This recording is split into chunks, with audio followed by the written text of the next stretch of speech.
Welcome into the Sharp Sports YouTube podcast. My name is Andrew Sharp. We'll be talking everything Denver sports and beyond. Please like and subscribe if you are a sports fan like me. Let's do this.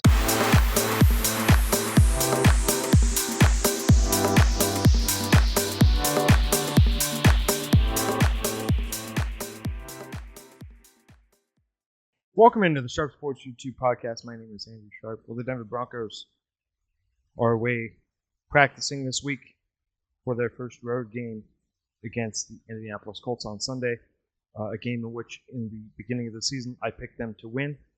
However, given what has transpired in the last game and the way the Colts played this previous Sunday, I'm feeling a little less certain with my Denver win prediction.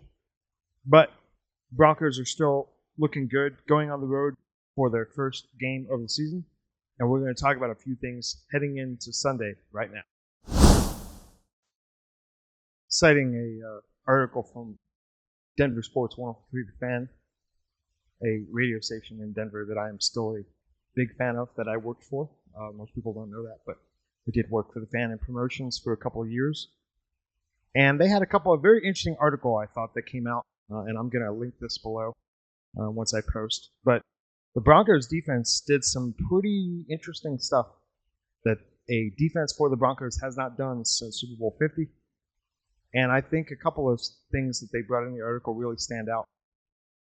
There have been 22 games in Broncos history total.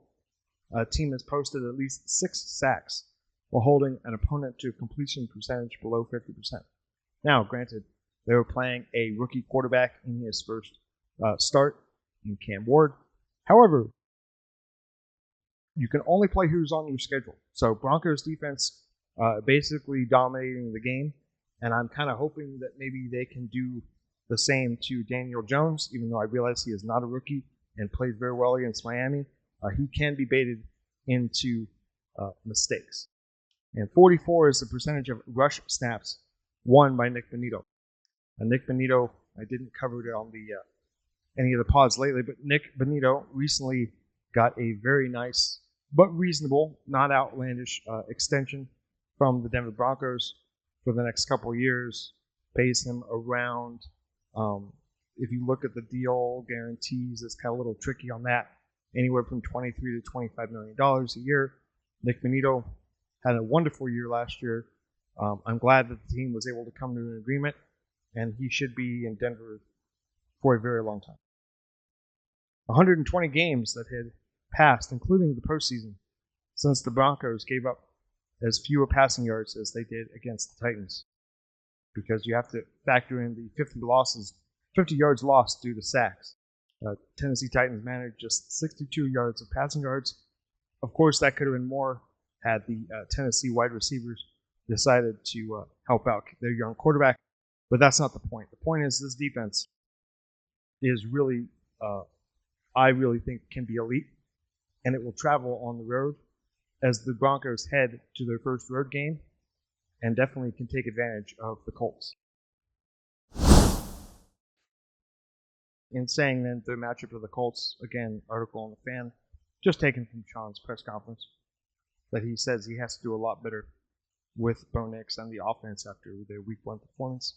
And I would agree. I spent quite a bit of my Monday reaction begging, pleading, wondering if this coach is ever going to go back to his roots of his Saints years and run the ball.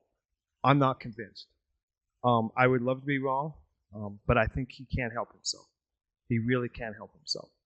The odd part for me that I still find very confounding is that the Broncos were asking this still developing quarterback to throw the ball as many times as he did and to have him rush, while also having a first-round draft pick in R.J. Harvey on the team. If you were just going to have Bo Nix carry it all by himself and toss the ball all around the yard, you didn't need to draft a running back. You certainly did not need to bring in another free agent running back either in J.K. Dobbins. So, Sean, you said, literally he had a play sheet on his gigantic, and I love to call it, but it basically is a Cheesecake Factory menu that literally said run the ball. in a game in which the Broncos last season did not run the ball. So I don't really know what the deal is, but if they were ever going to establish the run game and take some of the pressure off of Bo Nix, and while complementing their defense, this would be a great opportunity for them to start doing so. And of course, I would be remiss without talking a little bit about the Denver Broncos' health, which has been very good. Hopefully can continue. Remember, this is a very young Bronco team. However, that does not prevent you from all injuries, but it does help. Evan Ingram, probably the most crucial Bronco, who strained a calf in the win on Sunday against the Titans, was a full participant in Thursday's practice. John Franklin Myers was a full participant in practice dealing with a knee issue. Alex Singleton, who always seems to be a little banged up this time, I guess, is the thumb, participated in this week's practice. Not a problem. Nate Atkins, a tight end who I have mixed feelings about, I'm kind of on, was limited, but that's fine.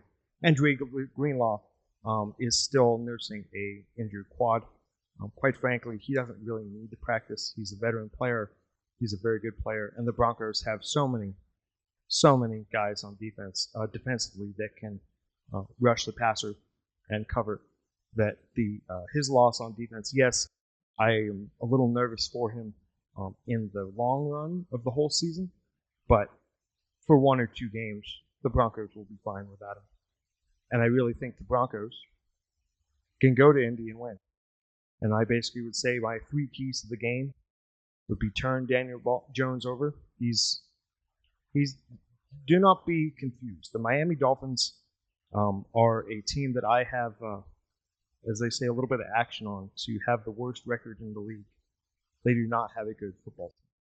So you have to applaud the Colts for what they did in winning their home opener and dominating the Miami Dolphins, but that was not a true test of Daniel Jones. So turn Daniel Jones over.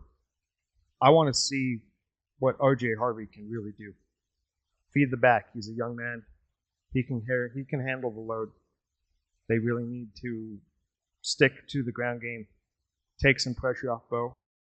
And finally, Bo Nix really has to play better. And I believe that he will. I think that, unfortunately, he did have a bad game, but that doesn't necessarily define who he is.